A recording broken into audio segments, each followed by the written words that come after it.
Buongiorno, everyone. Welcome back to the Magpie Channel podcast after a couple of weeks on the old hiatus due to various reasons, busy lives and international breaks and that. But we are back this week in front of a wrestling ring. Because why wouldn't we be? Why wouldn't we be? You all expected that, didn't you? It's not the Magpie Channel, it's the wrestling channel. So this week we're going to talk Stone Cold Steve Austin versus The Rock, WrestleMania 27. Hell in a Cell, Mick Foley, or all the good stuff. Do you think he'll win? Mick Foley. Or is he fighting? Undertaker. I think Undertaker might throw him off, mate. Like, I can't see it happening. no, I don't think so. Anyways, we're here. I think you bring me as always. So thanks to them for hosting us. The reason there's a wrestling ring in the background is because they do events like that. Yeah. And Speaking of Mick Foley, he's here this Friday. It's sold out, mate, so you can't get tickets. So there's no point in me advertising that one. But 250 people are going to enjoy him here. So basically, you need to keep your eyes on Anarchy's socials and whatnot, and the website for the events that they have. But we've been meaning to come to a little local wrestling event. Yeah, it'll be good banter. Obviously, Geordie Rick is a big fan of the wrestling. He is. He's a big fan. He's Geordie Rick. Hence the wooing. Yeah, but they get quite a few people on. Scotty Too Hotty's been here a few with his son Keegan. Apparently gets a good reception here because of the name Keegan. He's got no idea why. But I thought anyway, he actually had number one fans in the world here for him, for Big Keegan. Fucking hell, I love me in Newcastle. I didn't realise how big I was. Absolutely love it. But we'll want the comments on the stage there as well for you lot. Please do subscribe to the channel, and those that are listening back on all audio platforms, thank you very much. But yeah, it's been a couple weeks out of the game. We'll try and do about 2 weeks, and then no doubt we'll miss a week because you're actually away, aren't you, on that Monday? Week after next. Yeah. So good couple in a row, and then yeah, you know how it is. Back on the break. Gets busy, but we'll let you know what the crack is anyways. But we do try and do most Mondays live here, 6 p.m. So it's a big week for Newcastle. It's a big few weeks for Eddie Howe and the Mags try and turn around that poor form. I mean, it's been the international break, Egg. Was that a good thing or a bad thing? Probably good considering how bad we're playing. Or is it you want another game to try and fix it? Yeah, I suppose I can say both sides, really. There's not really a right answer, I suppose. Like, both things could play out well, some might not. But for me, I'd probably lean more towards good thing in the sense that we're like a few people close to being back. Like Lewis Hall, Eddie Howe said's like working his way back to full match fitness. Now that Dan Burns is going to be suspended after the international break, that's a good thing. Perfect opportunity for him to like work for the next couple of weeks while there's no football on. In fact, to be fair, he played for the under 23s, 21s. I did. One of the age groups. So yeah, he's still been with the England camp, so he's still been getting them minutes in and they're getting his fitness levels up, which is a good thing. Because going to need him to start against Man City next Saturday or this Saturday. Yeah, this Saturday. Tino's not too far from being back, and Johan Wissa's not too far from being back. So fingers crossed we can have one of, if not both of them, on the bench on Saturday while Lewis Hall gets a start. So good thing in that aspect. Not too sure what the length or severity of Nick Pope and Anthony Gordon's injuries are, because they both got injured and had to be taken off in the game before the international break, and both had to pull out of the England senior squad. And Tonali's had to leave the Italy squad early. Oh, you're joking. Hopefully that's just a precautionary measure. Yeah, so yeah, I mean, this time round it probably was a good thing because normally it comes around where we're just building momentum. I think especially like pre-takeover when we were a bit shit. Like we would like win a game or win a couple of games, and then that'll break momentum. Then we'll come back after the international break. Shit, everyone will be injured. And it would just completely ruin us. But yeah, this time, like, you know how much I hate the international breaks. Like, yeah, this one probably did. Quite welcomed. This one probably did come at around about the right time. But like you say, like it might have been nice just to kind of put all doubts to the side, like get the next game quickly, just prove doubt as wrong, get some momentum built up, like get stuck in. But yeah, swings and roundabouts. Like, yeah, it's probably a good thing in the long run. I think it was a good thing because we just didn't look like we were going to win any game of football, no matter who it was against, especially away from home, obviously. You know, the lack of creativity, goals has been a huge issue. I've seen again today, though, how good our defence has actually been this season. We've got the second best defence in the Premier League this season. Oh, how many 0-0s we had. Exactly, especially at the start of the season. We might not have been putting the ball in the back of the net too much, but I haven't been picking it out either, to be fair. So until the last two, where we've got this put past us against West Ham and Brentford. So I just think after losing those two games, especially the West Ham one, I just think it was a welcome break. We really need to regroup, refresh. Hopefully, like you said, you know, Wissa's on his way back ASAP. We know the fullbacks are pretty much back. Lewis Hall's going to have to be back and will be back on Saturday. it's As gotta you be, mentioned, he's yeah. been playing for the youth of England there during the break, which would be good for him as well. Get a few minutes in his belt as well. Miley as well, who wasn't injured, but good to see him at the next age group level.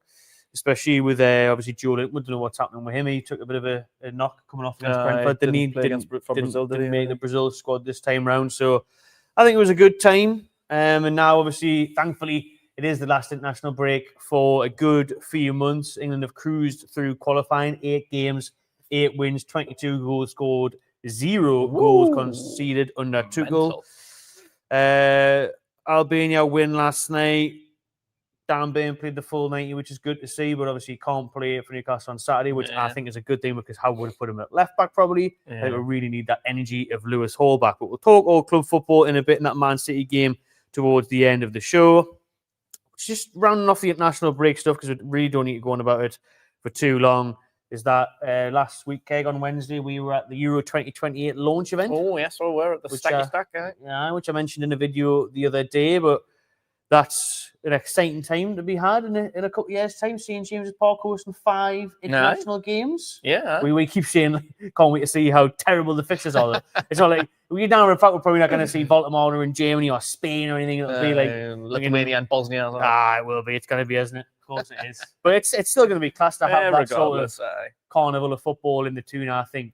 But we're mocked, though. Like, obviously, only the best teams are going to qualify at the end of the day, aren't they? So you're still going to get... Hopefully, it's not like the World Cup where everyone qualifies now. Hopefully we're going to get some Germany's, Italy's, Spain's, Portugal's, people like that, France. Yeah, like it'd be nice to see any of them. There's some other decent teams, like your kind of outsiders, like your Sweden's, like Sweden's not going to be there. I was going to say not Sweden, but Norway, they've just qualified because they missed the last one. Holland's got a lot to prove on the international stage. Going to be on the international stage because he missed the last major tournament. So, like your teams like Poland and things like that. Like there's some decent teams out there. Like it doesn't have to be like one like your top sort of like 8 ranked teams, but Ireland's Ireland's that was dramatic the other night, wasn't it? Fair play to them. And it will be England at St James's Park in the round of 16 if we top the group, which let's hope we do. Still don't know what the groups are yet. So it's a Friday in December. I think it's the 16th or the 13th or something like that in December. The draw for the World Cup there. So, yeah, obviously, then you got the Euros after that. So plenty of time left until we find out those fixtures, but something to look forward to. But I'm looking past international football now. I'm pleased, that was a welcome international break. But club football is back, and there's absolutely loads of games coming up. For the team. We're going to touch on Marseille next week as well, and good luck to everyone who'll be going out there to come back alive. We're going to talk about that. Stay safe. Our experience of Marseille a few years ago, and why we will not be going there next week. But let's just get into the topic of the podcast, Kay, before we get into some transfer news, and that is Eddie Howe under pressure with a big question mark and a bigger exclamation mark, because if you looked at the table, if you hear things from media and stuff, they're only 2 points off relegation. They're getting battered off West Ham. They can't win a game, especially away from home. What's going on? He spent $250 million in the summer and wasted it on a Langer and this, that, and the other. You got all of that negativity. But then at the end of the day, I've just mentioned there the fact of the solid defense. That's the second best in the league. Yeah. But yes, we're not scoring enough goals. We have relied on Voldemort to score every shot he takes, basically. There's nowhere near enough contributions from the wingers. The midfield's looked a bit sluggish as well. But I really hope we're hitting that restart button now. We've seen it before in the past where we do start the season slow under Howe. We're never really that convincing in the first 5 to 10 games for me under him, especially when we have Champions League football, which has obviously been a saving grace so far this 6th season. We're sitting in 6th in the Champions League, but we're sitting in 14th in the Prem. We're Carabao quarters as well. By the Carabao quarters with a very favourable home tie against Fulham coming up. But I think when you look at the table, it can be looking a lot worse than it is, because if we had won West Ham, if we had picked up a point against Brentford, we would have been a lot closer. Obviously, the Mackhams and that too are rubbing it in at the minute and going mad and getting carried away. Or are they getting carried away? Should we be getting worried?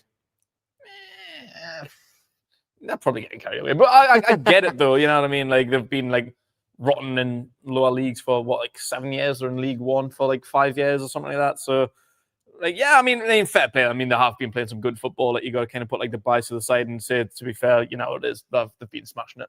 And it's a shame that it is Sunderland, but I want to say it's good to see a newly promoted team actually giving it a go, because the All last three of them are, to be the fair. last 3 years, like they've just folded like a bloody Mars bar in a microwave. Like they've just been terrible. Like just gone straight back down. And they're just not even like competed. So it is nice to see like the Sunderland's, Leeds, Burnley's like haven't given it a good go. Northern teams now. Yeah, Sunderland, don't want. I don't want to see someone do well, but it's just nice to see like a newly promoted team do well for a change. But yeah, I think we're saying that probably not to get too carried away about the early start of the season for us. Because, it started poorly. We're at the wrong end where we would like to be, but it's still early doors and there's a lot of football to turn around. Same can be said for Sunderland. Yes. Let's not get carried away. Like, will they really maintain this throughout the season? I highly doubt. I think the way they're playing that good for at least mid-table. I think people getting carried away about like qualifying for Europe and whatnot. So I think just pump the brakes on a second, man. Settle down, will you? There's no need for that carry on. They look like a solid mid-table team. Like it's just like how they're gonna pan out for the rest of the season, and fair play to them for starting off this well. I like that because at the same time you can't judge both things. Like when people are getting worried and fans are starting to panic when Newcastle, Eddie Howe out, we're struggling here. Then at the other end of the table, Sunderland apparently got the best manager, the best. They're overachieving. We're underachieving. Exactly. Once it levels out, we'll see where we are come. Like March time, come business time, you've got to give it at least till the new year, and there's lots of fixtures coming up as well. Because it's coming up to Christmas now. We're like 6 weeks away from Christmas. Like this winter period's chock a block. We'll be able to tell more when we get to January, I think. Yeah, definitely. And I always try and give it time. I always say like around the 10-game mark, you might be able to see how the season might pan out or what direction it's going to go. Yeah, and it's still early doors then, even. But I'm just trying to cling on to that because I just have faith in Howe because of what he's done previously. But there's a lot of Newcastle fans online. Maybe it is just a lot of trolls and stuff, but we see them in the comments and stuff as well, saying, Eddie Howe, maybe it's time for a change. Maybe he's took as far as he can. Like, what do you say to those people? Not what I want to say. I'll be a little bit more diplomatic about it. Politician. Yeah, this is probably about the 4th time, if not more, that we've had like the Howe out as in the. He's just celebrated an anniversary, isn't it? Was it 4 years? Yeah, it's just gone 4 years. Like last week that he's been at the club. So at least once a year, he's getting these people that want him out. Say like, oh, this is it. Like we're doing shit. Like he's taking them as far as we can. We need a better manager, someone more like a more European pedigree to push one, to win stuff, but like he just has a little bit of a sticky patch. It happens every year. Then we come out with it better. Like it was about this time last year, about November time, we were in a really, really horrible sticky patch. But it was about December time, I think, with the Liverpool 3-3 game. I think that was like the turning point. Like we got beat off Brentford, I think the game before that. Then we beat them in the cup. And then we went on a run of, 11 games, 11, 12 games or something like that. Went on a mad run. 10 games went from about 12th to 4th in just a few weeks. And everyone's loving them again. Then a few weeks after that, we'll win a cup. And a few weeks after that, we'll qualify for the Champions League. Like, it's a marathon, not a sprint. Like, we've just got to, like, play it cool. Like, I don't want to become like a Chelsea Tottenham. No. Where it's just a revolving door of managers year in, year out. Like, no one gets any time. I don't want to be one of them clubs. I think Howe's earned more time.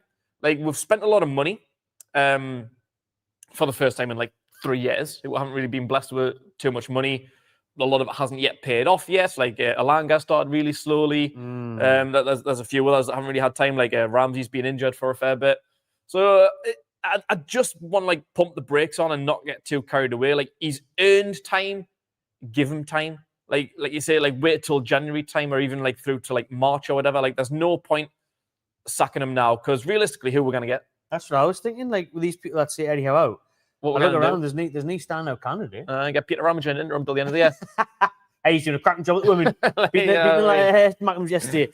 But I think it could be detrimental. It could be when you short term. You mentioned Spurs and Chelsea. You look at their managers, and I think, I didn't want either of those. No. Thomas Frank did a good job at Brentford. Doesn't get too excited. Yeah, I wouldn't have minded Thomas Frank. The football he's playing there, it's not amazing. Yeah. Maresca at Chelsea is very hit and miss. Very like Tottenham went through like the Nuno stage. Chelsea had Frank. Aye. Like you don't want to go down there. Like Man United with like Ole Solskjaer and Ralph Rangnick and people like that. Like.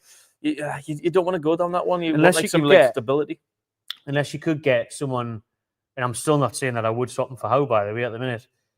someone elite like a Diego Simeone would be my choice because I just love the mental character that he is, the fierce competitive drive. He is mental now. About being back in the dugout, the Salah Cup game. Unreal. We were just watching him. He was filmed, wasn't he? Better, right? He's booting balls about, kicking cones, staring down Tyndall. It's a pre-season. Absolutely right. Even in the 90th minute, got absolutely off his block. He's an absolute character. It's the Salah Cup, right? It's not a fucking World Cup, Diego. You need to calm down. But someone of his pedigree, you know, someone who would bring in a lot of respect, a big household name as a player and now as a manager. But he seems set to really stay it.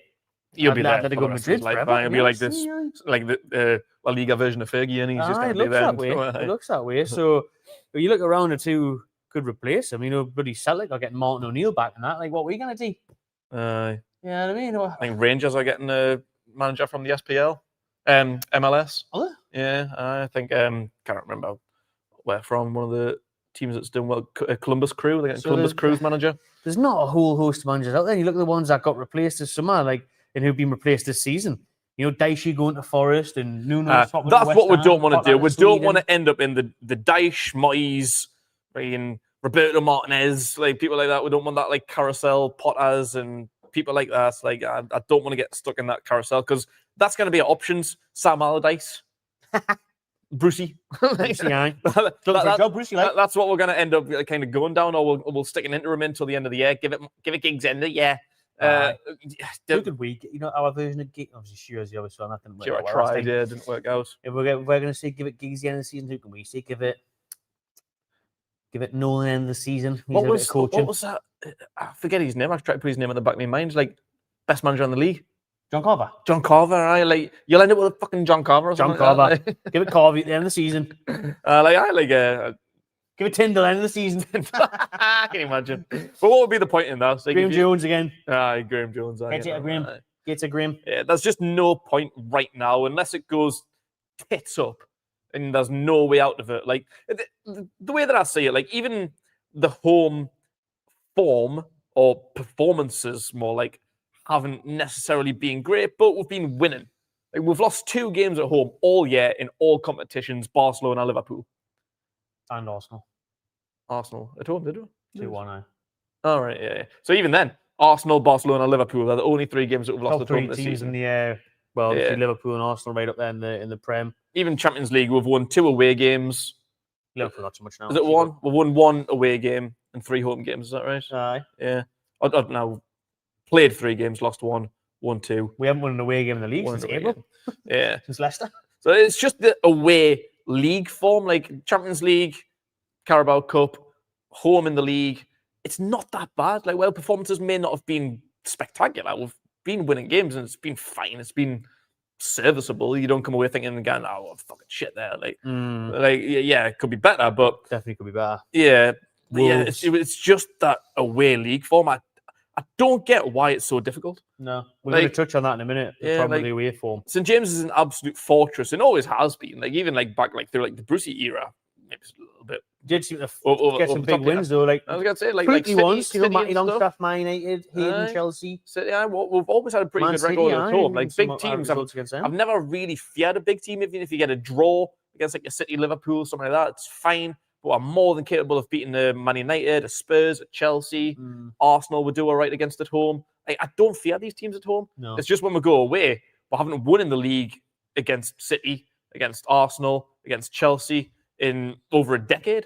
But even like Brighton and Bournemouth, we cannot win for love nor money. No, like, we've got terrible records against them too. Like, proper bogey teams. Absolutely, anyone beginning with a B? Brentford, Bournemouth. So yeah, that's the only thing that needs to, and that's why like I can't see sacking Eddie Howe just because he cannot win in away league game when everything else is working out quite well for us. Got a couple of questions for you in a bit of what you've just said there, but just to dive into some comments so far this evening. Eddie Wolf, who's a member there, will show it on the stage. Keep Eddie in, no point changing. There is no one better out there. Newcastle's always been a roller coaster. Just got to enjoy. That is true. Very good point. We are a very dramatic club. We are very dramatic. And you said it as well, and I keep seeing this in videos. Like this time last year, we had the exact same issue, and it was actually funny enough. Well, it wasn't very funny. We got battered off Brentford. You can look back on it and laugh. We got battered off Brentford. I can't because we won a cup. We got battered off Brentford this time last year, 4-2, and loads of people in my live match reaction then and the one Last week we got beat 3-1 off Brentford. A lot of them were saying Eddie Howe, he's stuck with 2 as far as he can. And then, like you said, the next game was Liverpool when we'll have 3-3. those Then we'll three beat goals, Brentford in the cup. we'll go on a 10-game winning run. We'll win a cup in 70 years. We'll get Champions League. So I think that's why we can't react. We shouldn't be reacting the same way we are now, like we did last year, because it's the long game. We got man. proved wrong last year if you wanted them out, really, because you end up winning the cup. I mean, like, this is about the 4th time, and every time, like, we've come out of it better than we went into it. So, yeah, but I was on a show, like I say, last week, and there was a Mackham there, Spurs, Forest, loads of fans, West Ham and that, Chelsea, City, and all them were like totally forgetting. I kept on saying the fact of, like, this team last year, we're in the same position. We were getting battered, we turned it around, won a cup, got Champions League. But everyone just focuses on the now. Everyone's so like reactionary now. It is a football fan thing. No matter who you support, everyone's very, very living the now. It is. Like whatever happened 2 weeks ago, 2 months ago, it's irrelevant. Aye, it is. You're right. Completely irrelevant. I've heard this thing in American sports that comes from like baseball. You're only as good as your next bat.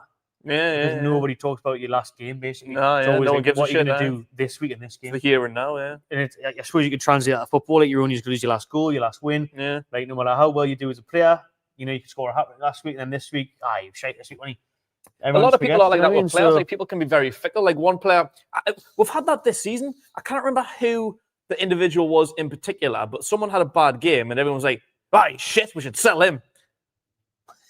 We hundred. It was one game. He was class last week. Then Bruno gets it might have been Bruno or someone like that. I can't remember exactly who it was, but I had someone has a bad game, or it might even be like Dan Burn or something like that had like a bad game or whatever, and then all it takes is one good performance to follow it, and then everyone forgets that, like as if they never said it. It's true. Be accountable if you're gonna say shit, especially online. If you're gonna post something on Twitter, hold yourself accountable for what you've just said. But you can come back on it and just be like, "Oh, I was wrong about that." Like, admit it. Some people are like, I never said that. You fucking did. Well, there was other YouTube channels calling for Eddie Howe to be sacked last year, and they probably feel the same now. Yeah. After that Brentford game and other games, because he went on to be so successful and be that manager, which a lot of great managers couldn't do at Newcastle. So Bobby Robson couldn't do it. Kevin Keegan did it. Yeah. Eddie Howe won a trophy. And yes, we can't live in the past. And yes, I'll be agreeing with those people that say that he should go if this doesn't get better. It has to get better, has to improve. I would give him until the end of the season at least. And then we do end up getting knocked out of all competitions, and we end up finishing like 14th, 16th or whatever, then you might have to take a long, hard look at it. If we don't win the Carabao, we'll go out with the Champions League, we'll go out of the FA Cup early, talking about like February or something. By February, all of this could be over with. If we're about 16th, 15th, 14th in the Premier League, evaluate that, because that's not good enough. Because it has to come down to transfers as well for me. Like, he did spend a lot of money. We have got the Isaac a bit of it to still spend thanks to FFP, the way that works, but obviously he has been replaced by Votamata in a sense. It hasn't helped at all not seeing Wissa. He can completely change how we're going to play, and I hope that's the case. Obviously, you mentioned before, Anthony Langa, 55 million, 0 goals, 0 assists, 17 games, simply not good enough. No. Malik Chow's been a fantastic buy though at 30 million. Great, yeah. Seen flashes of Ramsey, but he's been injured. Ramsey, we can't really judge him yet. Ramsdale hasn't had a sniff in from loan yet. So there will be question marks if they don't kick on, but I want to judge that further down the line as well in terms of how Votamata starts adapting. Are we going to change our style of play a little bit? There's lots of things to figure out in that, but that's what I would look at in a few months' time if things haven't improved. But off the back of the evidence of what he did last year and the year before, improving it, I'm still going to give it time. A couple of suggestions here on potential managerial replacements for Howe in the comments. Gordon Strachan. That was one from Lad. I hope, I'm sure he was taking the mick because then he goes on to say... Keegan back, third time round. Hey, get him back. The wrestler or Kevin? Oh, the wrestler. The wrestler, right. Scotty Duhart assistant behind the next Justin Tyndall. He then followed up Lad there with, I'd go for Areola if we let Howe go. Obviously, Areola's doing very well at Bournemouth. Apart from getting battered off Villa last week, 4-0. But yeah, he's in, if Eddie Howe was to be sacked tomorrow, what are the chances that we could poach Areola and be like, all right, I'll jump ship? You'd have to pay the compensation. So you'd have to pay a big compensation fee because Bournemouth won't let him go, and he would want to come. He's going to have to want it. So yeah, that's the thing, and we'd have to buy that out. So it's a big risk, and it is a risk because he's.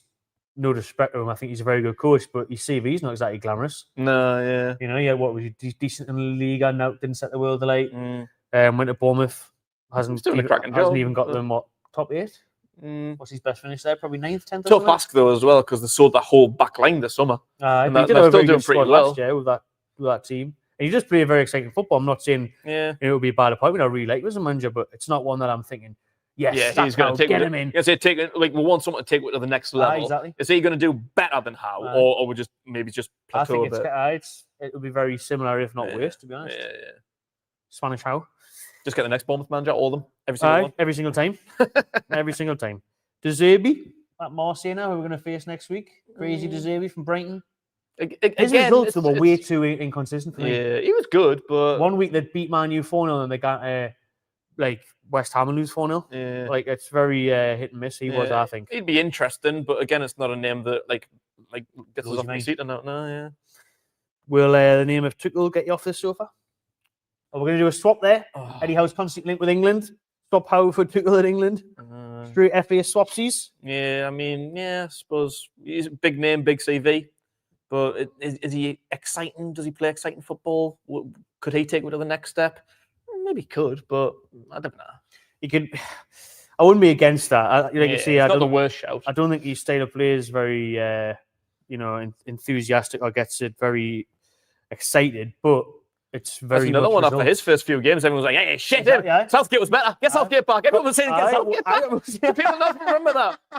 Not anymore, don't. No, I never said that. Now that we've won 11 consecutive competitive games in the first time ever in England, he's the first to do that. Now it's like, how can I win the World Cup? People genuinely said Southgate was better. Off Nicholas Jackson's Senegal, got embarrassed, and it was like, bloody hell, we disrespect Gareth. To be fair, Gareth's on the market. Gareth's on the market, aye? Get Gareth in. Fancy with that? Absolutely not. Snoozegate at St. James's? No, thank you.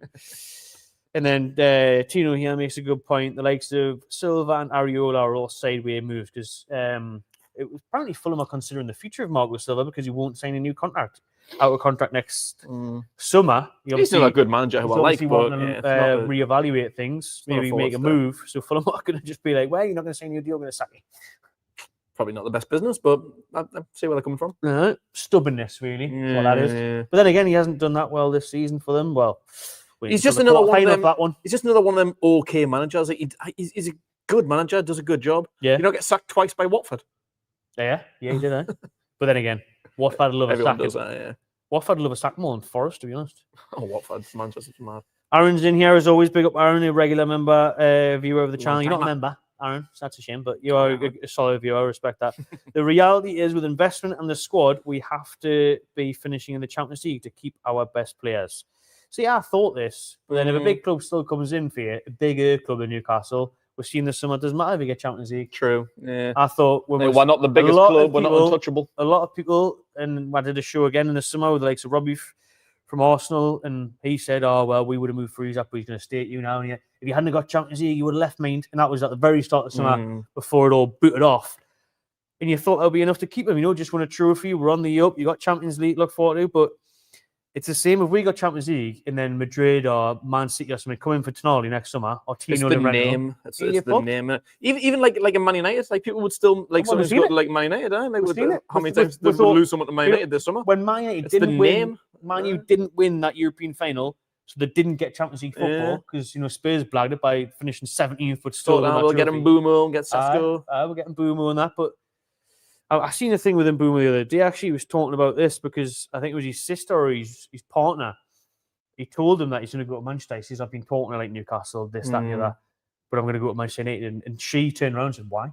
She said, why are they not very good now, are they? And he said, oh, but it's the name. Yeah, and I keep saying, get way more Instagram followers. I keep saying and thinking every year, like, how long is that name going to hold weight? Literally. When is it going to be like, actually, no, they are still in 20 years' time when they still haven't won a Premier League in 20 years. You'll still see. Well, they won the Champions League in 1968. I think it's mad me, but it's true. Like it is true. I love anybody is under pressure. Says the Icelandic Geordie. Some good comments here. And Eddie built Bournemouth, not Areola. I like that. I feel bad for Langer. He's saying with the version of playing with Isaac and the plan went out the window. Yeah. I've said that. Langer needs time. I mean, he had a really good season at Forest last year, didn't he? So you'd think a bit of confidence, hit the ground running really once he gets that goal. Terzic is a good shout, to be fair. Howe goes. Mm. Glasner. Mm. I do like Glasner because he does get the job done. He does win trophies. Yeah, he has, yeah, to be fair. I haven't won a trophy in 100 years, but he's won 2. Aye. Aye. Actually, do you know what it is? From Stephen there, Glasner would be my pick if I couldn't get someone like a Simeone. I'd much prefer have a He's Glasner young over now, than that. Aye. I don't want someone like too old that you might not get. Like, I'd want like a Fergie. I'd want like a 20-year guy who's gonna like kind of build like a franchise. Who's gonna be like Franchise. like a Simeone type person. Like I'd want like a Wenger, someone like long term, not someone who could be here for like 5 years and get pushed by someone else.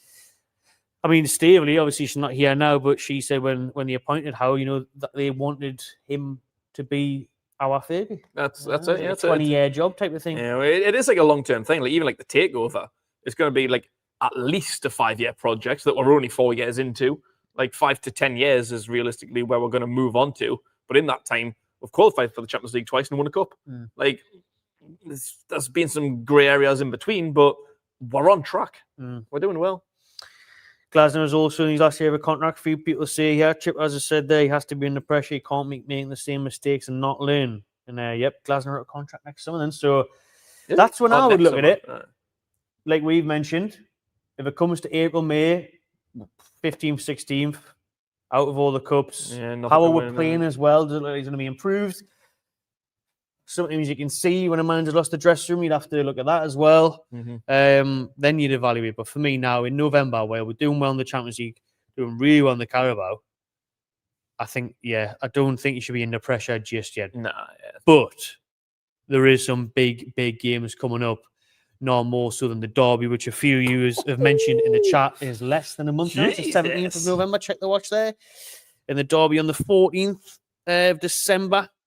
So a few of you have said in the comments, if you haven't turned it around by then, if Eddie Howe loses the derby, say we've got pumped 3-0 and we haven't improved the away form, we'll get the fixtures up, please, because we have got some difficult games coming up. Obviously start with City this weekend, Marseille away next week, Everton away in the Premier League, and then after that, I can't remember who it is following that trip to the Hill. Dickinson on the 29th of November, will it be?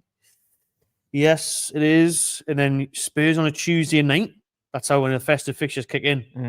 You've got Tuesday night. Look at that. You've got away Everton on the Saturday. A couple of days later, you've got Tuesday night against Spurs. You've got Burnley away on a Saturday. Burnley at home, on the Saturday. So some back-to-back games there. You've got good record against Spurs. Then we'll go to Leverkusen. And then before you know it, it's the Magnus. So the next 6-7 games there are huge. And then they're just fixtures, man. You've got the 14th of December against the Magnums, the 17th against Fulham at home in the Carabao, the 20th against Chelsea lunchtime kick-off in the league, Man United away on Boxing Day. Whew. So, in this next 6 to 8 games, 10 games even, there's some tough ties there. It's the ones where we've just been in where you think West Ham and Brentford, it could have been pivotal to get a result there. Man. Yeah. Should have been in all, especially I think West Ham, where they were in the league, I think they'd only won one game or something. They were 19th in the league. Hadn't they not won in what was it, 250 days? Something like that, yeah. That was an embarrassing one. That one shouldn't have let that happen. Especially after going 1-0 up as well. The scoreline looked worse with that last late goal. I think both games, to be fair, 2-1 was bad enough, but they both just put that third one in just to take the piss. I think. There's just need for them third goals in either game. It should have been more against Brentford as well. Obviously down to 10 men, but we were struggling big time in those 9 minutes added on or whatever it was, 11 minutes. It was just please end this game. I think Ramsey made a couple of good saves, had one off the line. It's what the fuck was going on? We could have been beating 5-6 of Brentford, the Beans. Oh God, I'm not going back into that again. I was stressed as you after that watch on. It's like he will be in the relegation zone by the time we play the Unwashed. If we lose that, he's gone, says Pont Mags. And Aaron as well here saying it's results business. His decision-making and tactics haven't been great.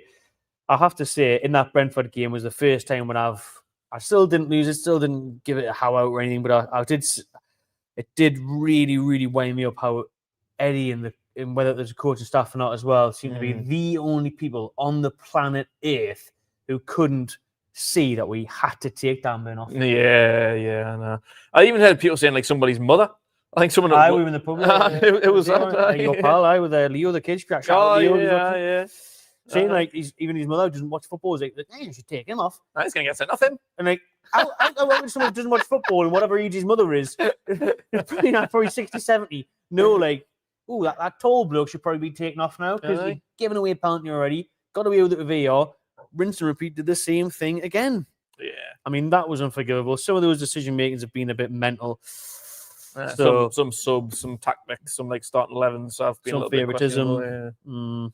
Yeah, they have been questionable, but I think we'll finish this segment off on Eddie Howe. We're both agreeing he's well. Do we?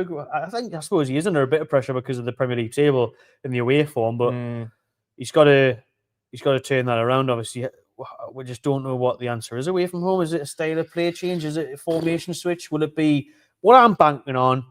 Is the two fullbacks coming back will be huge in Tino and Lewis Hall. Yeah, and I think the impact of Johan Wissa to have a clinical goal scorer who's been there, done it in the Prem, who can run behind as well, play on the shoulder, because we've completely changed from obviously having Isak with balls in behind to now Big Nick who drops deep, you know, and the lack of service he's been getting. We've seen for Jamie this week, he scored 2 great goals, 2 number 9 style goals. Finishes, So the service needs to be there. Obviously, the wingers need to improve.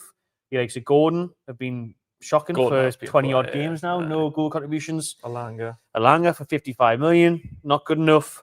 And even a bit of the midfield needs a bit more space to it for me, a bit more impetus and goals from other areas. Willock hasn't really done that for a long time. Nah, ages. If Ramsey or Mehdi get a shout, because Joe Linton's probably had his worst spell of matches for since the start, to be honest. So hopefully that away form turns around. But what would it take for you then, Kate? Because you said earlier, like, he's not under threat right now for you. What is the point where you think, actually, it might be time for change?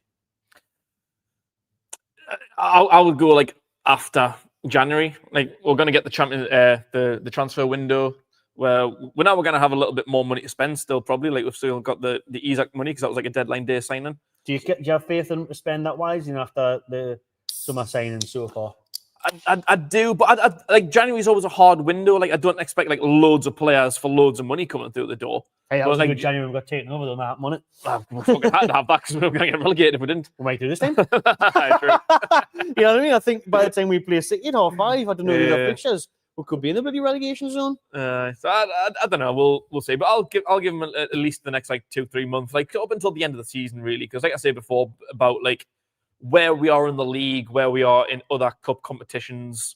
Because like 6th in the Champions League at the minute, like ahead of some of the bigger names in the Champions League. Like there's some much bigger and better teams behind us.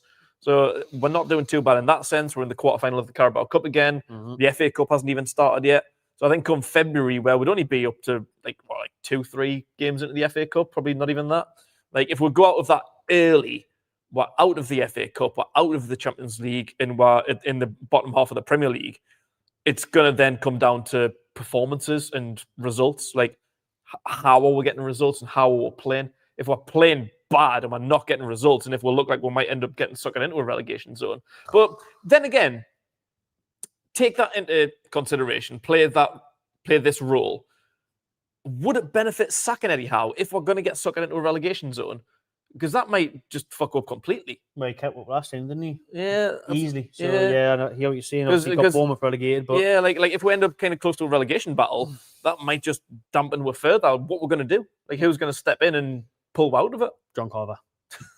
That's what I mean. Like we need to wait for some. Like that's why I'd probably wait until the end of the season. Like Glasner. If it's been a terrible season where expectations have not been met, then he's going to have like a board review, and they'll say, right, well, things didn't work out. How are we going to move forward? If they agree that they don't think that he can move forward, then that's where we'll make a change. So I'd have to give him till the end of the year. I don't see a point in sacking him, even if we're going to get sucked into a relegation battle, because that might just make things worse. I think you have to give him at the end of the season, and surely we're not going to get sucked into a relegation battle. I wouldn't have thought that far deep once it hits Easter in the nitty gritty. And let's face it, Wolves are already doing. Wolves are down. West Ham's going to take a bit. Robert Edwards just came in. Got Luton relegated though, so I don't know. He's mad, him going there. I know it's because of it. He used to be a player there, and he says his family are there, but he's doing a really good job at Borough, and Borough will look like they're going to come up. So, because that's it. Like Middlesbrough could be in the Premier League next year, and Wolves are definitely going to be in the Championship. So why have you done that? Unless I have loads of money at it, and maybe just the prospect of playing Premier League football for the next few months and the money is a better prospect than maybe coming up with Borough. I don't know. But... You mentioned the transfer window then. What springs to mind in terms of the positions that we should be looking at? I've got a couple of names that have been linked in the last few days there during the international break. One very familiar one, yet again. Not Hamza Chowdhury. Not Hamza Chowdhury, the Bangladeshi legend. Right. Some free kick by Chowdhury, by the way, in Bangladesh international break. You haven't seen that? Check that out.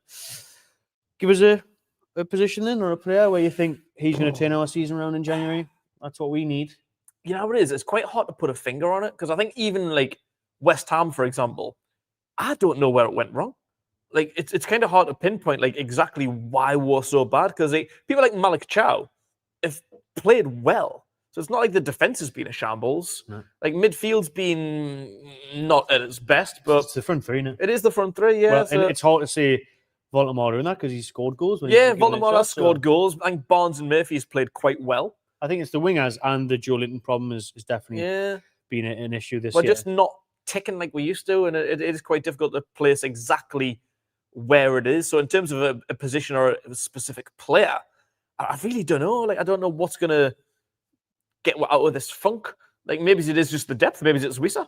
I think maybe it's Livramento. Because I look at the forward department. Obviously, I do think we need that because a lot of people are saying put Nick Voldemort into a 10 and have Wissa as the 9. That could work. It's just going to completely change the team, though, which Eddie Howe's probably not going to do. He's never changed 4-3-3, has he, really? Yeah. If anything, he plays fucking 5. Certainly against 5 at the back eye with the wing backs, but I just think if I look around there, when Wissa comes in, I'd maybe say another striker, especially if Asula's linked to go away again. I'm not sure which you get, though, because obviously, we try to sign Strand Larson and stuff in the summer. He's obviously had a poor season. His head's probably been turned, to be fair. And Wolves have been terrible anyways. But I think when Wissa comes back in, he's going to want to start as the 9. Voldemort's going to want to start for, 70 million quid nearly. It's good to have that competition, though. But you need, I would try and bring someone else in. I don't know a name. Like a mad name just popped in my head, like Welbeck. Someone's experienced in scoring goals, but I wouldn't. Yeah, not that. We had the conversation at the back end of the season where, we're talking about a third choice striker, even like a bloody Calvert-Lewin or a Jamie Vardy or someone mad like that. Just got with the experience. Even if it's like Soloff, who's been linked from Madrid, give you a different option type of thing. I don't know. Or I'm hoping Wissa's the man because I was going to say I want a quick, pacey finisher. Yeah, that's what I want. We might have one that we haven't seen yet. We've seen him with Brentford. He's been amazing. So a lot of people at the minute calling him a huge flop, big waste of money. We have to hope that he comes back, stays fit, and can produce what he's done for years at Brentford. I'd need to think, but I'm sure I thought of a right winger that I really fancied going in.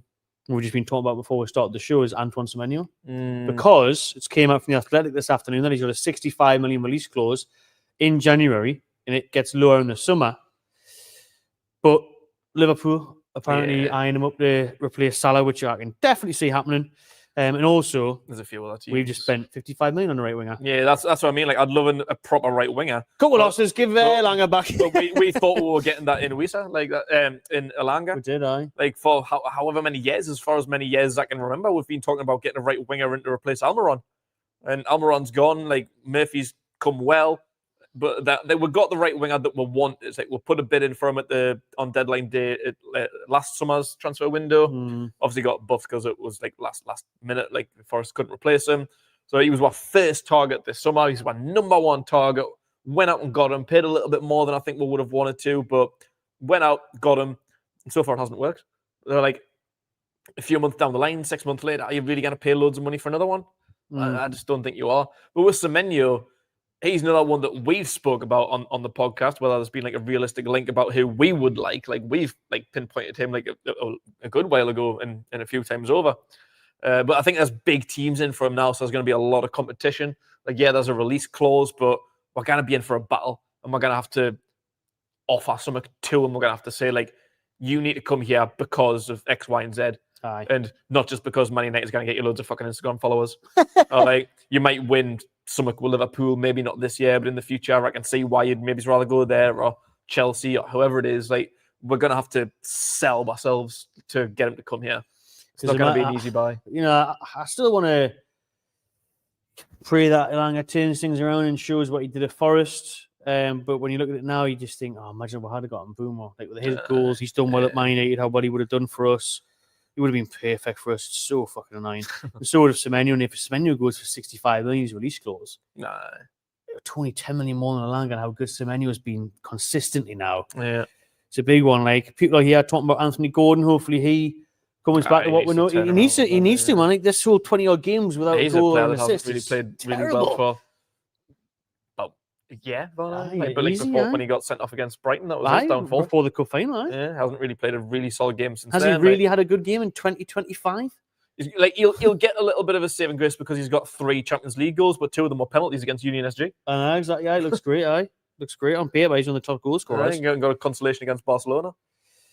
People saying here they hope that Gordon does come back to form because you want to get in that England side with how well Eze and Rashford have done on the left wing during this break under his injury. And we're known to be a top player. Fan of him. Yeah, we're known to be a top player, but he just hasn't shown that for us in a long time. Like Barnes is outperforming him. Yeah. And £55 million Elanga is being outperformed by Jacob Murphy. And you gotta big up Murphy like for constantly coming up. But it's good that we've at least got them options because like on paper, them 2 are our starters. Gordon and Elanga are our best players in them respective positions and should be our starters going forward. But at the minute, they're being outperformed by their backups. Well, at least like we've got them backups who can step up, but we just need it from everyone. Like we're kind of like be relying on Barnes and Murphy. Like you need Gordon and you need Elanga to step up. People here calling for a left back, creative midfielder to sign in January, another striker as well. People mentioned, I mean, we do need fullback depth. We do need it. We do need fullback depth because you kind of keep deputising Byrne there. We've seen how that's went now. We do need a creative midfielder. We've needed one for years though. But how does Nick play one? Just doesn't seem to set up a system at all. Like someone like a Gibbs White would be perfect. It would unlock defences and pinch in with the goals. Every time we've been linked with a 10, like we just say, like, wait, where's he going to play? Yeah, exactly. Yeah. Like loads of times on this podcast over the past couple of years, like we've been linked with like solid number 10s, or we've like expressed admiration for a number 10.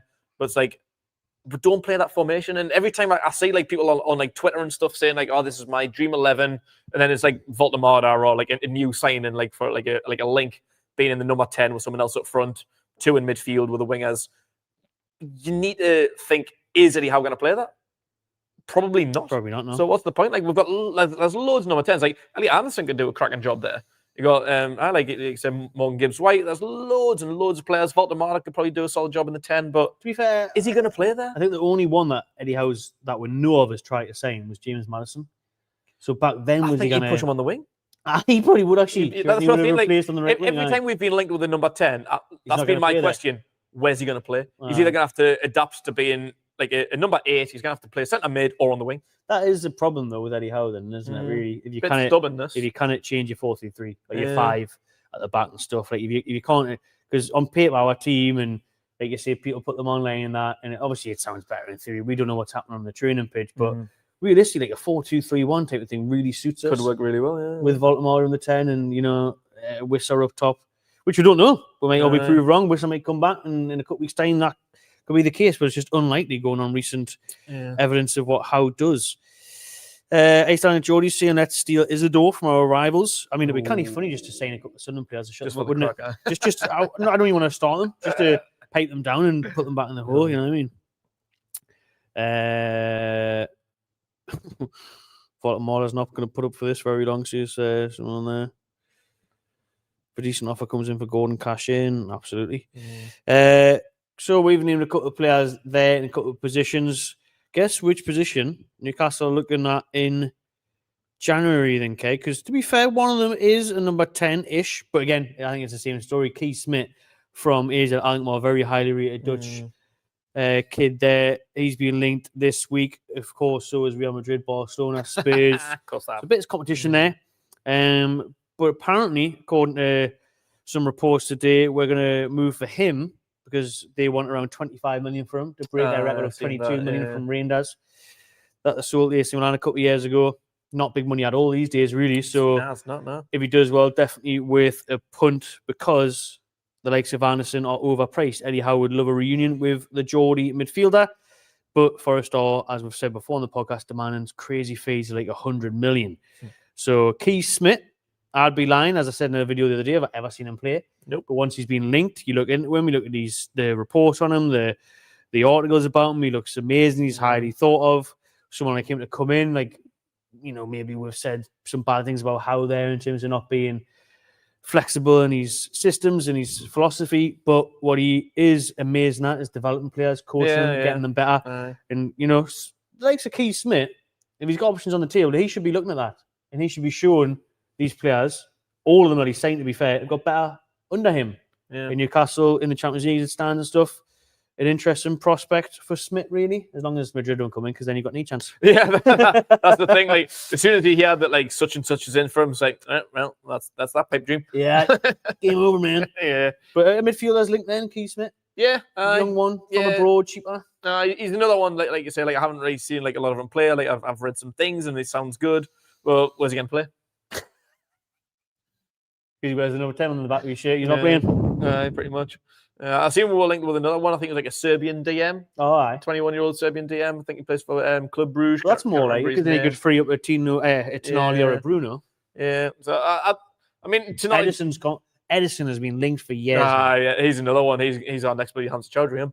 Like, every transfer window, we're going to sign Edison. We're talking about the Brazilian midfielder from Atlanta, by the way, not the City goalkeeper or ex-goalkeeper. But yeah, like, I think I'd love, like, maybe it's like DM option. Like, I like Tonali's like one of the best in the world, but the interest in him, maybe he could be one that definitely. We're going to be having to look to replace soon. Here we go. Miley's filled in really, really well there, but yeah, I think maybe it's just a bit more option. I think we said in the summer would like one more centre mid.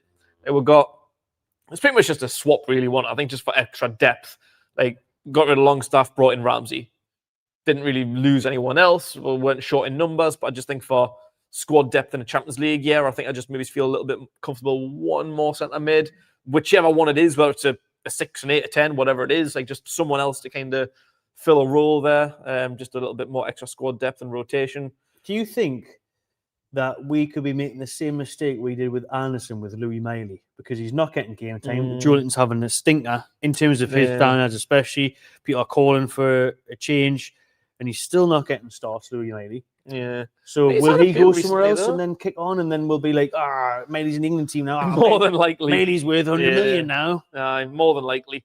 I mean, have you seen any reports of any interest or anything like that? Like more than just a loan? Well, Ipswich tried to sign him in the summer. That was that a loan, though? A loan because a lot of Championship teams, including them, wanted to sign him permanently. But the Newcastle were debating with the idea of signing him on loan. Because of having Champions League fixtures and that, they decided not to. But, you know, he's going to be sitting there getting frustrated, wants first-team football. He's got all the energy, the enthusiasm, the youth in him. And he's been class this season, to be fair. Like, and when he's taking him on, so maybe it's a time to start playing him for me. Like, could be. But, like, where? Give him a chance. See like, in terms of Joelinton, but then again, the bounce isn't. Yeah, it's just offsetting it. I don't mean him on the right-hand side or in the 6, but as the left-hand side, Joelinton only plays for the forward, I suppose. So maybe Miley should in the 6 sit there. I don't know. It's options though. Like that's kind of like a good thing. We could be in the same place again, where with Miley we are Anderson. Yeah, could be. Like if, like, say, like a Forest, Brighton, Bournemouth sort of team like that, or a Villa or someone like that, if they would like to come in for him, like, he'd probably play and look class, be straight in the England squad, and be valued at 100 million, and Real Madrid sign him. that would just be so typical. But I think he's young enough.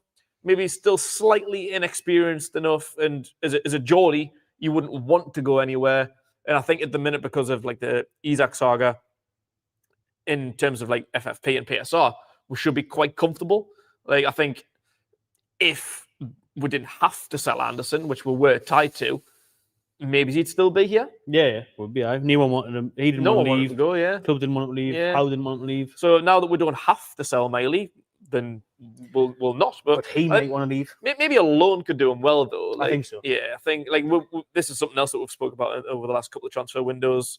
I know he didn't want to let him go the year before last, which I think was quite good of him, to be fair, because he did come in handy in a little bit of rotation. But if we were to sign another centre mid, then his options are probably going to be further limited. So a loan deal, like come the summer, you'd be what, like 20 nearly? I think a loan in January would be good because January maybe. You know, we've progressed in the competitions, hopefully. But you've got through a lot of the busy schedule. He needs a lot more game time. He needs that game time. It'd be perfect if we get a loan move to Burnley or something like that. Keep him in the Prem, because yes, he can go to the Championship. Yes, he could go to the Championship. Loads of people at the Championship look great, and it's a huge step up to the Premier League. So. Borough. Well, I wouldn't have minded that, to be fair, if Edwards is still there, they were doing well. Like, maybe they're still in the hunt for it. They're in the top. Hey, if I thought of a manager who's available, Geordie boy. Oh, Michael Carrick. Get Carrick in. Give it Carrick in the season, aye. Where was he? Like, because he was up Borough. I don't think he's got a job anyway. But no. I was just thinking, like, to be fair, if Carrick went back to Borough, like, that'd be a kind of good deal for Miley, having like a player like Michael Carrick to literally a role model. Geordie midfield. That'd be a pretty good move. England won everything with Man United. Goalkeepers have been linked once again to Newcastle this January, and you could have guessed the name before I've said it. It's that man, James Trafford. I'm in a dark hole. You're in a dark hole of repetition. It's the same movie over and over again. Honestly. So we've been how many times we don't need to talk about the player himself, because it looked like we were going to sign him last summer. Probably the summer before that. Probably the January before that. All the time he's been linked. Eddie Howe is absolutely adores him, wants to sign him, try to sign him again this summer. We waited too long to try and get a good offer into Burnley, what they deemed acceptable. Man City came in with that buyback option, swooped him in, and then signed Donnarumma 2 weeks later. And because of that, he can't get a game. So Trafford is apparently eager for a move behind the scenes there, especially ahead of the World Cup, where he's dropped out of favour. Nick Pope replaced him in the recent squad before he got injured. Yeah, he got back in by default. Aye. So, if Ramsdale or Pope did well, they'd probably replace Trafford, because he's just out of favour at the minute because he's playing no football. So he wants to move in January. Newcastle interested again. Could be a loan, could be a buy. Is that an option for you? Should we be after Trafford? Pope, like I said, all the criticism, and he is really, really frustrating to watch a lot of the time, especially the distribution, bar that one quarterback throw. He is infuriating at times with the spillages, the catches, the punches. But he has kept a lot of clean sheets this season. That's why Eddie Howe has kept him in. You've got Ramsdale sitting there who's chomping at the bit to get a chance. But will Trafford be an option in January? I think it probably will, because Eddie Howe has wanted him for so long. If one's going to move, then I don't see it making sense, because we'll end up like we did last year, where Odysseas Vakadimos and John Ruddy and Mark Gillespie and Martin Dubravka and Nick Pope, and like why are we going to have like 6 goalkeepers again? Like, which is what we're doing. But if we had 2 on loan, like if we had Ramsdale and Trafford on loan, what the fuck are we doing? What's the point in that? It's like, it just doesn't make any sense. Like, I think obviously we should have signed Trafford in the summer. And I know, like, a lot of like people were saying, like, oh, he rejected where he wanted to move to City. I'm absolutely adamant that he didn't want to sign for City. Like, apparently he wanted to sign for us. Just Man City were clever enough to put a match-it clause in his contract. So as soon as we put that first bid into Burnley, they could match it. And like the contract said that he basically had to sign back for them. Really smart business, which is the kind of shit that we should be doing for like Elliot Andersons, Yankuba Mintas. Any like youngster that we let go, we need to either have like a buyback clause, sell on percentage, or a kind of like match it clause, like what City did there with Trafford. Like it seemed like he was waiting on us, but it seems like we dicked around too long for Alanga, and that didn't really work out, did it? Well, did it?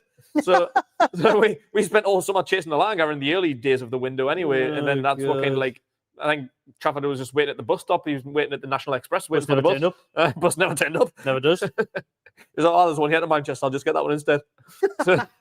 He didn't want to go there, and in hindsight, it was a silly move. I think Man City were just being greedy. Silly Billy. They were just being greedy, because like they had an option, could have signed him, didn't need him, but he's going to get Newcastle, so we'll get him anyway. It was just a silly move, because they still had Edison at the time, moved on from Edison, then replaced him, so Trafford's just on the bench. What's the point? But if he was to come here, he'd be in like a 3-way fight. Three English keepers fighting out for the survival in this ring bang. I think the best thing to do would be to sign him in the summer. There's no point signing him in January. And who gives a shit about the World Cup? Like, it's your World Cup, it's not ours. We're not playing the fucking World Cup. I don't really care who represents us at the World Cup and who doesn't. Like, if we want Trafford, go and get him.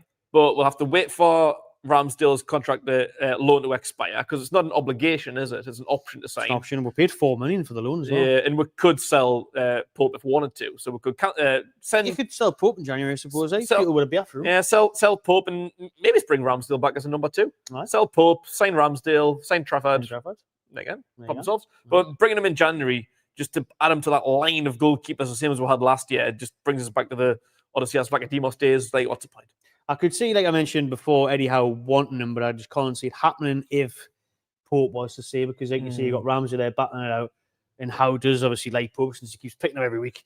So unless this continued, some of the daft decisions he makes, then you may think, right, well, if there's an offer for Pope somewhere, then he could go, and then we could bring in Trafford. I just think that kind of sort of goalkeeper merry-go-round, or you have to see what Ramsdale does, would probably have to wait until the summer where there's a lot more time. Like, makes a Because lot you're more going to sense, in January, where there's loads of games, be like, right, Pope, you're dropped. We might sell you. Ramsey, you come in for now when we're trying to sign Trafford. And Trafford, you come in straight away. You play this week. Like a fucking Rubik's Cube of goalkeepers. It's a bit mad, but he has been linked again. But I think he will move, to be honest with you. I think he will move in January, because Makes sense. you'll be wanting that move ahead of the summer for the But World who's their Cup. number 2? They still got that They've got that. Ortega, Stefan Ortega? I think so, Is he right? still there? I think so. I think they've got number 2, right? So that would leave them a little bit short-handed, really. Like, they'd have to kind of keep him almost as ransom to be their number 2 if they haven't got a serviceable backup. That Stefan Ortega played a lot of games, like even like the cup games and stuff. Like, Edison never really played outside the Premier League, even Challenge League. Nice Ortega played loads of games for City. Pope linked to Celtic here for 68 million. See his Aaron, that would be a sound move. That would be fair. 6 Paid to 12 8. million from a few years ago. Get 8 million for him. Yeah, he's 34 now or something. Pope goes to Celtic, not bad. Yeah, that's where I think it would happen, and Eddie Howe would like that to happen. Yeah. But at the same time, I think Is Eddie Howe Schmeichel's still would there? constantly pick Pope all the time. I think so. Kasper Schmeichel's still there. I think so. We're talking Man City then, where Trafford obviously is at the minute. And today, Ben Jacobs has stated that both Man City and Man United, Manchester clubs, are battling it out to sign Tino Livramento. Good luck with that one. This might be more so in the summer than January, but both are eager to sign the young right back. You just said good luck with that one, so you don't think that's going to happen? Probably I. No, I think it's going to happen. Not the United, though. City, maybe. No, You better fucking knock out the Man United. better not. There's Like, no sense in that at all. Like, no, it never is, but they fucking always do it. Like what we just said. They always do it, though. Yeah, like what we just said. Like, I don't know if in these meetings when they sit down with these players, they just show look them, at our trophy cabinet. they show them the trophy cabinet, the Champions Leagues and all that. That Get the was duster, Ruth. 15 years ago. Dorothy's with Dorothy's duster. She's dusting the shelves. You've got Rooney there saying how great of a club it is and all that. Giggs in the background trying Pictures not of to Ronaldo. Ronaldo's there. Ronaldo played, yeah. Comes down 15 again. year ago. You might see them somebody trains here in the summer. Like, what are they doing? They're showing DVDs, reruns of the fucking Beckham treble free kicks years. and that, Aye, David Beckham there, Victoria's there, making you cups of tea. I don't know what's happening and why they continue to go there, but every single time when they pick up the phone to someone, they're all like, "Oh, man, shit. Oh, yeah, it must be 2003." See that? Hop in Mad. DeLorean. Come back in 999. I think I could. I mean, it's been reported for years, to be honest, how much of a fan Pep Guardiola is. Yeah, that's why that makes more sense. Like, I can see him going to City over the United. I think that'll happen. I think that'll happen. But I think it'll be next summer. Depends on the fee now, though, Yeah, because be a like big one. I was going to say, he's our We top paid dog. 40. Yeah, we paid 45. 40, and he's getting so much better since then. He's in the England setup now, Mhm. and The best English right back when he's fit, in my and opinion. is he what 22 now? 23? Aye, He's young still lad. quite young. Like, we've got a lot of time. Like, he's like him and Hall should be our future. Should be. Obviously, Trippier's knocking on a little bit now. Like, we can't be selling Tino at the first sniff of answering. Like, even like what 80 double one money. Mm. I'd still want a little bit more than that, you know. Like, I would. yeah, I think it's a lot of money for a right back. And I It mean, is. obviously, City will just pay it anyways. Doesn't Yeah. matter, really. But it is a lot of money. I think we would demand, I think we would be after 70 odds. would hold them off. Aye. Would say, oh, we're not going to sell unless it's like 100. Kind of maybe it's being a little bit unrealistic.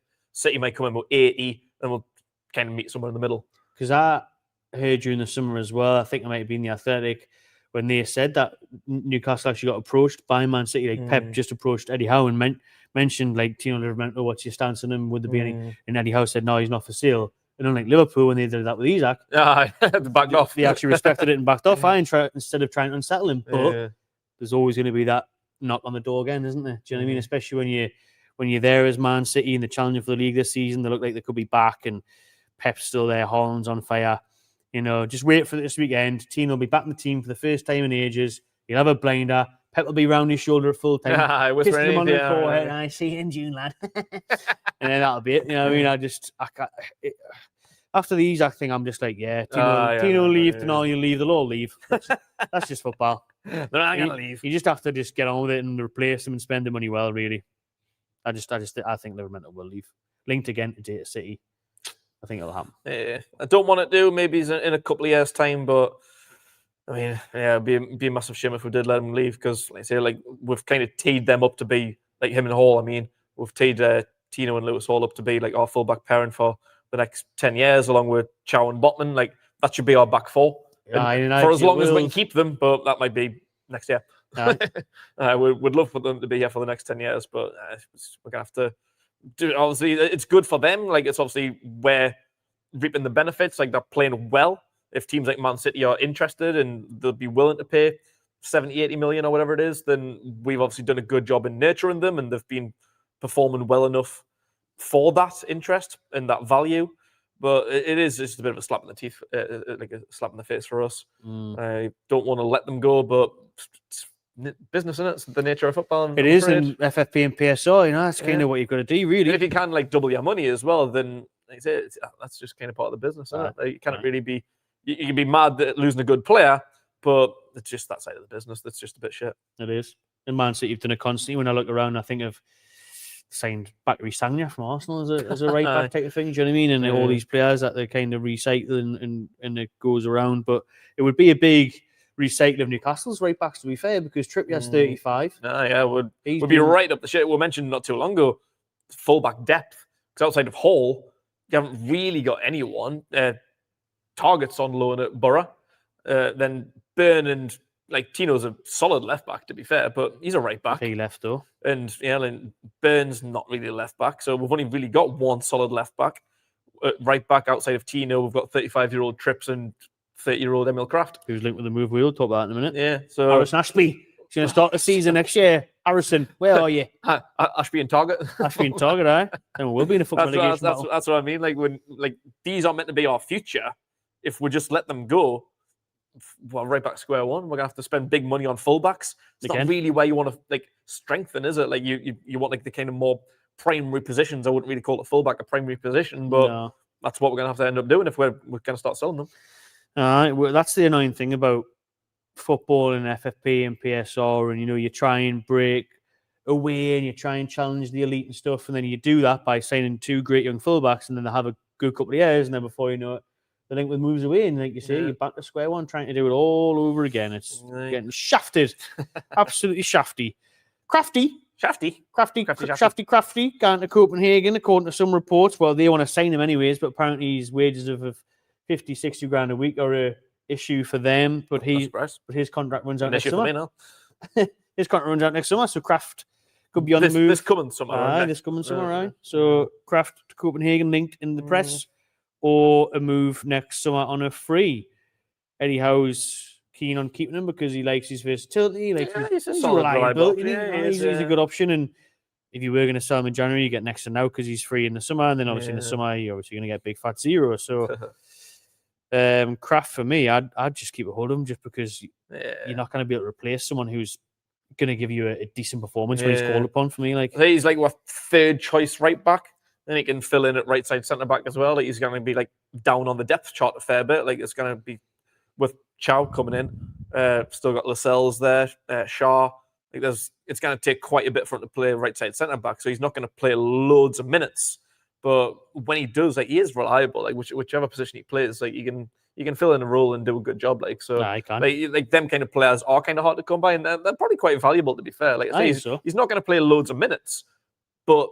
So what? Like they say, when he plays, wherever he plays, he always puts in a solid performance. So, them kind of players are really underrated. I think so. He's got experience underneath him now as well. He's been here for several years. He's got loads of Sweden caps. He's been here a good, 2019, I think we signed him. So 6, 7 years he's been here. 3 million, whatever it was. Shaw was definitely 3 million, and he's been linked to the Bundesliga. Signed in 1994. Another Asian player, though. He's been here for a long time. Another Asian player. Linked with Bundesliga clubs in January and the summer, more so next summer, apparently, where clubs might test the waters on that one. Again, it's just on him for this one for me because it's like, does he want to experience another club? He Does came he from want to the mix Bundesliga, them didn't he? up? Where was he? I think he came from Spain, didn't he? He came from where the hell did he come from again? It was Spain, was it? But I think he played in Germany. He went Germany, Spain, England, I think so. can't remember which way around it was. But he's he played may there just want to experience before. another club again before he hangs up his boots, wherever that is. But German clubs, a lot of them are very keen on him. I think we can kind of say the same things, but even more about Shaw in terms of how good he is and how valuable he is and how cheap he was and how if he replaced him, it would cost a lot more. But then again, these players can't stick around forever, can they? They can't. No, that is like this one's a bit of a catch-22 for me, like because we're getting the best years out of him. He's aging, so cash in like before his contract runs out. It's not going to be loads. Like, say we're signing him for £3 million back in the 80s.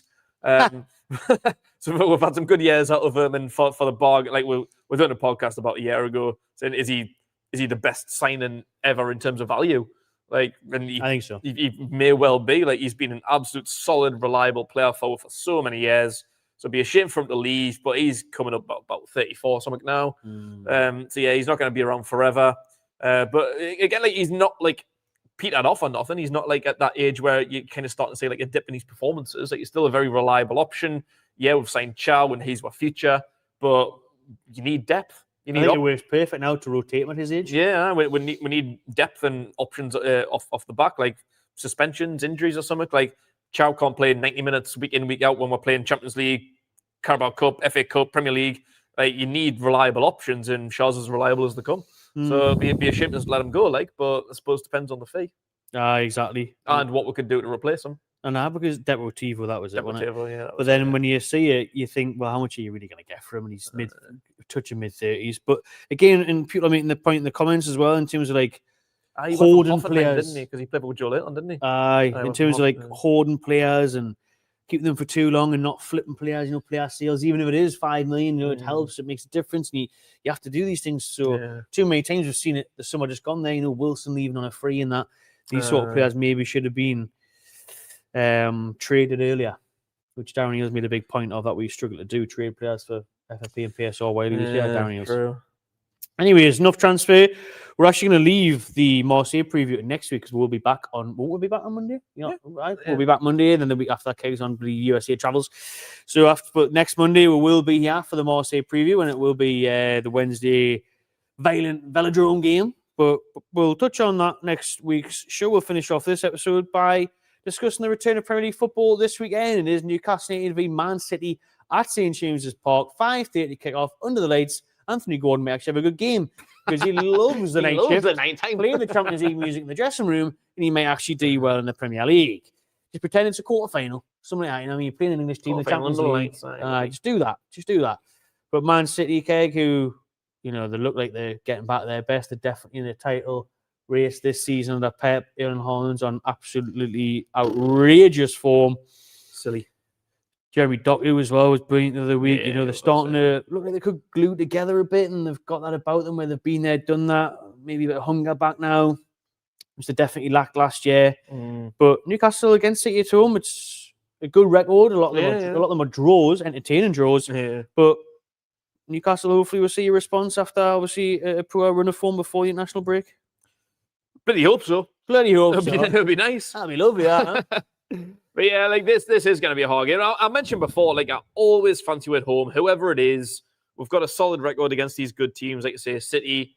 We've got that 3-3 draw a couple of years ago. We had like a 2-2 draw. I think Shelby scored a late equaliser. John Joe. That was one where I think we got beat 4-3. Was it Ferran Torres scored a hat-trick? Hi. That was a cracking game. We got beat 3-2 the other year. His own Oscar Bob came off the bench. We did. So that looked unbelievable. There's goals, and they're always close. Like, even if we lose by a single goal, I mean, you kind of take them. Like I say, while losses at home this season have been Barcelona, Liverpool, and Arsenal, add City to that list. Why not?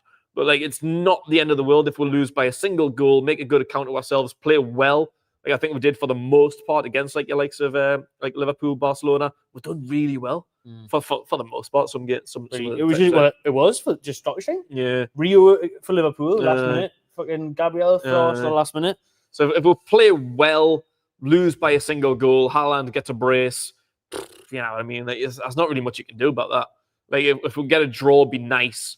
But I just like the way like Haaland's playing and the way City are playing at the minute. Like, it's hard to say a win, as unfortunate as it would be. That's why I think like a draw would be phenomenal, a good performance, but we'll lose by a single goal. It's not the worst thing in the world.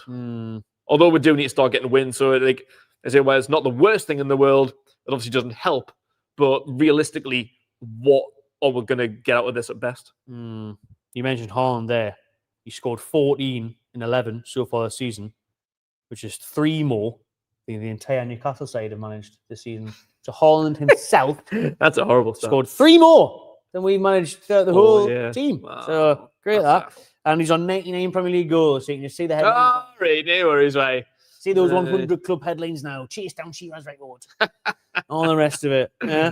Do you think you'll break Shearers record? Haaland? I got asked this on a show last week. I don't think it'd be here long enough. Thank you, that's what I said. But all the other fans still, you will stay. Mad. I don't think it'd be here either. I think he'll go somewhere else.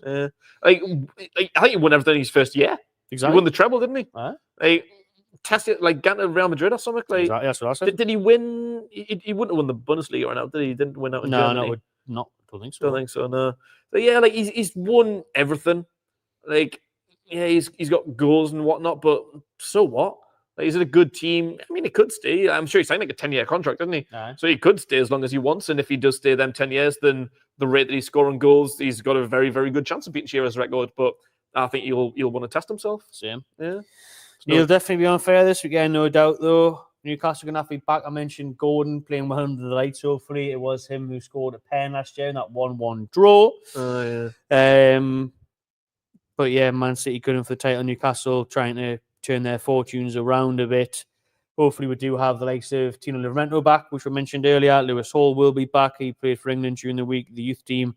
And yeah, Wissa on the bench would be a huge bonus. Probably too soon again, though, maybe. I could see him being on the bench, like him. You reckon? I think so. I hope so. Would he? Sula's got an ankle problem, money. So he's going to be off for a few weeks. Forwards on the bench, so we need Wissa back. Yeah. Baltimore will be starting again for Germany very soon. So hopefully he can carry on some good goal scoring run for them. Keep fit as well. That'll be nice. That's the main thing. Don't give a shit about your scoring goals for Germany. Just stay fit, please. All right. Just stay fit. Come back to Newcastle safe and sound. I think I'm going to try and be optimistic. I'll say we're going to draw 1-1, 2-2. But I could easily see City winning 2-0, 2-1, 4-0. Oof. I don't know. I don't think we'll get battered. No, I don't think we'll get battered. Well, I say that, but it's been away from home where we've got battered. West Ham and Brentford scored 3. I mean, I think we'll have a good account of ourselves, whatever happens, win, lose, or draw. I think we'll play well and we'll stay tight. And keep the score down as much as we possibly can against, like say, someone who's just in the best form of his life. It's quite sickening, to be honest with you. It is. It makes you feel sick. Yeah, like I say, win, lose, or draw. Just play well. Just be proud of ourselves and something that we can take into our next game. Like that's all that I can really say we're doing. Just play well. Be interesting to see your lineup prediction, Keg, for this one because with those fullbacks, with Wissa, with Joe Linton's potential injury, will Ramsey start? We talked about Maidi earlier. It could be a bit of a trickier one. It's more of a headache for Eddie Howe this week, perhaps, with the lads come back to training from and Tonali not training at the minute after Italy. There's decisions to be made there and some potential changes in the ranks. Yeah, well, we'll say like the ones going out, like especially if it's Tonali, then that's not very good for me. That's not very good for me. But I haven't like Wissa, Hall, Tino back. Is it Ramsey? Is it Mailey? Yeah. Will it be Willock? Because Eddie Howe still thinks it's 2022. If Joe Linton's out, we're assuming Joe Linton's going to be out. Don't really know. I don't know. I might be alright. But his form hasn't been good anyway. It hasn't, no. Yeah. But against Man City, maybe that physicality.